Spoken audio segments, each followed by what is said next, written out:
Ben, thanks so much for having me out here to Legacy Meats. We're in the little retail store you guys have, but real neat little farmstead you guys have your offices on. Real cool out here in Kersey. Thanks so much for having me out.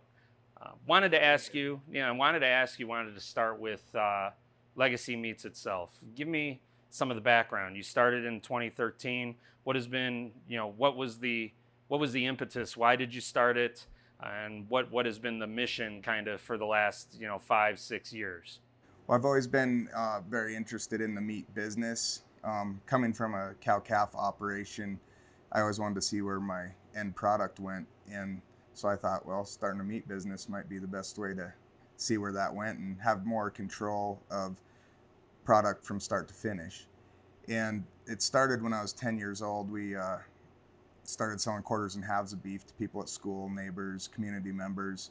Kind of a small operation. As we grew older, I wanted to be a rancher. Grew up in Boulder, Colorado. Uh, there's not a lot of ranching that goes on there, so it was very unique for a lot of our friends and family to have that around there, and we could sell them meat. When I went to college, went into animal science and ag business, and from there developed a cow-calf operation and eventually the Legacy Meats. So when you first started, what was the focus? Was because and when did the retail store come into play? Things like that.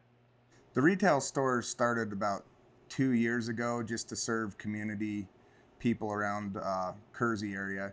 But our main focus is more on the wholesale side of things, as far as more truckloads of meat. We just like to be able to offer some retail product to our community members here locally. Okay. So your herd, where would we find the Legacy Meat herd?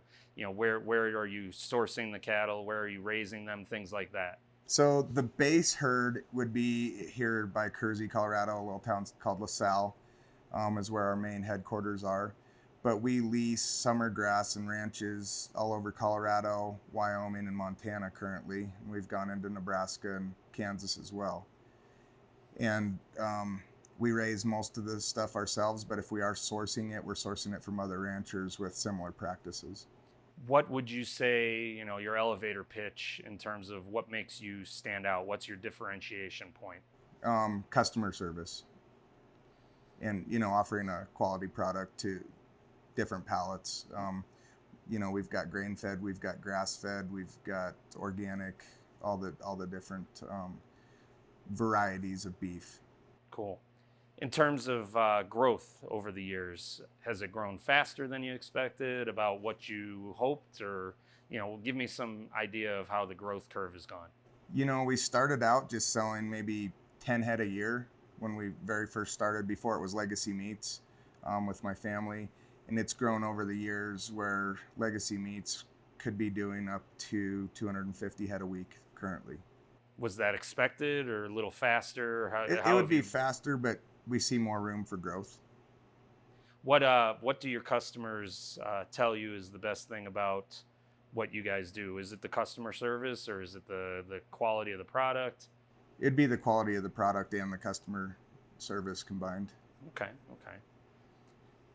Let me shift gears really quickly, and this will kind of be the last question or two that we ask. But the FoodMaven partnership that you have, or the work you do with FoodMaven, how did you get into that? What was the attraction to working with them? Rio and I had done some work uh, previously with some other companies, and he presented what the concept of Food Maven was to me, and I really liked what it was all about. Different avenues to market our beef, and I think there's a lot of opportunities for I would call us a mid-sized company to grow, and Food Maven I think can help us do that. Do they help you kind of fill a vacuum of product that maybe didn't have a use in the past, or wasn't the most ideal use? Well, right, yeah, different times of year you have bigger needs for different products, and then obviously you're harvesting a whole animal, so then you have other parts that aren't as desirable, and they've helped market those types of products. Great. Ben, I appreciate it. I appreciate Thank the you time. very much. It's a very cool little operation you got here, and very peaceful location here at the offices. I really appreciate it. Thank you for your time.